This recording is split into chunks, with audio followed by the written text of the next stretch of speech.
नमस्कार। ज्योतिष परामर्श केंद्र जागेश्वर धाम के यूट्यूब चैनल पर आपका स्वागत है। मैं हूं ज्योतिषी भुवन चंद्र पांडे। प्रिय दर्शकों, हाजिर हूं लेकर ज्योतिष में एक नया विषय, जन्म कुंडली का दूसरा घर, धनेश द्वितीयेश। धनेश और द्वितीयेश जन्म कुंडली के दूसरे घर को कहते हैं। किसी भी जातक की जन्म कुंडली में जो उसका दूसरा घर होता है उसको या तो धनेश कहते हैं या द्वितीयेश कहते हैं। यहाँ पर यह जरूरी नहीं है कि उसमें 2 नंबर का ही अंक हो। अंक जन्म कुंडली में केवल राशि का प्रदर्शन करते हैं, न कि भावों का। भाव अलग होते हैं, राशियां अलग होती हैं। आज हम आपको बता रहे हैं भाव में दूसरा भाव धनेश या द्वितीयेश, दूसरे भाव का स्वामी, उसका मालिक। द्वितीयेश अर्थात धन एवं कुटुंब स्थान का स्वामी धनेश अथवा द्वितीयेश लग्न अर्थात प्रथम भाव में बैठा है किसी भी जातक की जन्म कुंडली में, तो ऐसा जातक कंजूस होता है, व्यवसायी होता है, धनी होता है, सुखी होता है, यशस्वी होता है, भोगी होता है और सत्कर्म करने वाला होता है। ठीक इसी प्रकार किसी भी व्यक्ति की कुंडली में यदि द्वितीय भाव का स्वामी धनेश द्वितीय भाव अर्थात दूसरे घर में ही बैठा हो, अपने ही घर में बैठा हो, अपने ही भवन में बैठा हो, तो ऐसा जातक व्यवसाय द्वारा बहुत ज्यादा लाभ कमाने वाला, सुखी, प्रसिद्ध, उद्वेग युक्त अर्थात हमेशा चिंता युक्त, परंतु नीच प्रकृति वाला होता है और अप्रिय कार्य करने में कभी भी नहीं घबराता है। द्वितीय भाव का स्वामी या धनेश तीसरे घर में यदि जन्म कुंडली में किसी के बैठा है और यदि वह शुभ ग्रह है, तो ऐसा जातक अपने भाइयों के साथ प्रेम से रहने वाला होता है।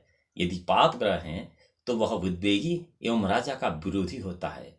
धनेश यदि मंगल हो और वह तीसरे भाव में बैठा हो, तो ऐसा जातक चोरी करता है। अब यहां सभी भाइयों में जहां प्रेम रहता है वहां आपको यह अनुमान लगा लेना चाहिए कि द्वितीयेश या धनेश जो है वह तृतीय भाव में बैठा है और वह शुभ ग्रह है। इसका अनुमान ज्योतिषी इसी तरह लगा लेते हैं। कभी आपने देखा होगा कि कोई व्यक्ति आपकी भविष्यवाणी बिना कुंडली देखे कर लेता हो। कुंडली नहीं, आपके चाल चरित्र और आपके वातावरण को देखता है। द्वितीय भाव का स्वामी धनेश यदि चौथे भाव में बैठा है और वह शुभ ग्रह है, तो जातक पिता से लाभ प्राप्त करने वाला होता है, सत्यवक्ता होता है, दयालु होता है और दीर्घायु होता है। यदि यह धनेश पाप ग्रह है तो जातक की मां की शीघ्र ही मृत्यु हो जाती है, इसमें कोई संशय नहीं है। यही द्वितीय भाव का स्वामी या धनेश यदि जन्म कुंडली के 5वें भाव में बैठा है, तो ऐसा जातक अपने पुत्रों द्वारा उपार्जित धन का उपभोग करने वाला होता है। कई सारी जगह आपने देखा होगा कि हमारे पापा कुछ काम नहीं करते, वो बैठे रहते हैं, मजे से रहते हैं, तो पापा के लिए कोई दिक्कत नहीं है। तो इसका मतलब ये है कि जो पापा हैं उनका धनेश जो है, उनका द्वितीयेश जो है वो 5म भाव में बैठा है, इसलिए वह अपने पुत्रों द्वारा उपार्जित धन का उपभोग करने वाला होता है।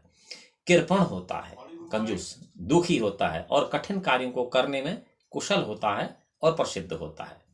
द्वितीय भाव का स्वामी धनेश यदि छठे भाव में बैठा है, तो जातक जो है धन का संचय करने वाला होता है, शत्रुओं पर विजय पाने वाला होता है तथा भूमि का उपार्जन करने वाला होता है। यदि धनेश पाप ग्रह हो तो जातक धनहीन होता है। यहाँ पर अगर वो पाप ग्रह नहीं है तो ऐसे लोग बिल्डिंग वर्क का काम या फिर प्रॉपर्टी डीलर का बहुत ज़्यादा बड़ा काम करते हैं। इसी प्रकार द्वितीय भाव का स्वामी या धनेश यदि 7म भाव में बैठा हो, तो जातक की पत्नी बुद्धिमान होती है, विलासिनी होती है, भोगवती होती है और धन का संचय करने वाली होती है। यदि धनेश पाप ग्रह होता है तो वह बंध्या होती है। द्वितीय भाव का स्वामी द्वितीयेश या धनेश यदि 8वें भाव में बैठा है, तो जातक आत्मघाती हो जाता है, भिक्षुक हो जाता है, अपने पराये धन को नष्ट करने वाला हो जाता है और दरिद्र तथा भाग्यवादी होता है। काम कम करता है, वो भाग्य पर निर्भर होता है। द्वितीय भाव का स्वामी और धनेश यदि 9वें घर में बैठा है, तो वह शुभ ग्रह अगर है तो ऐसा जातक दानी एवं प्रशस्त वचन बोलने वाला होता है। अगर धनेश 9वें भाव में बैठा है और यदि वह पाप ग्रह है तो भिक्षुक तथा विडंबना से पूर्ण होता है। वहीं धनेश अगर किसी का 7म भाव में है तो ऐसा द्वितीय भाव का स्वामी धनेश या द्वितीयेश यदि 10म भाव में बैठा है तो जातक राजा द्वारा सम्मानित होता है और राज्य से संपत्ति प्राप्त करने वाला होता है। यदि धनेश शुभ ग्रह हो तो जातक माता पिता का पालन करने वाला भी होता है। धनी द्वितीयेश के धनी दशम भाव में बैठने से ऐसे जातकों को सरकार से बहुत ज़्यादा सहायता प्राप्त होती है। कई बार आपने देखा होगा कि लोगों को सरकार से जो मकान मिल जाते हैं, लोग को लगता है यार गरीब आदमी है इसलिए इसे मकान मिल गया। नहीं, गरीब होना एक अलग बात है, वहां पर यह है कि उनका धनेश जो है दशम भाव में बैठा था और तत्समय में उसको उस धनेश की दशा चल गई थी, अन्यथा तो उसे पहले भी मिल जाती वो जो सहायता थी। अब द्वितीय भाव का स्वामी धनेश यदि एकादश भाव में बैठता है तो ऐसा जातक पक्षियों के व्यवसाय से धन कमाने वाला होता है और बहुत से लोगों का पालन करने वाला होता है तथा प्रसिद्धि पाने वाला यशस्वी पुरुष होता है। और इसी प्रकार दूसरे घर का स्वामी द्वितीयेश या धनेश जिसको हम कहते हैं, वो जन्म कुंडली में 12वें भाव में बैठा है तो ऐसा जातक कृपण होता है, कंजूस, धनहीन होता है और वो शुभ ग्रह है तो कभी लाभ तथा कभी हानि प्राप्त करने वाला प्रसिद्ध पुरुष होता है।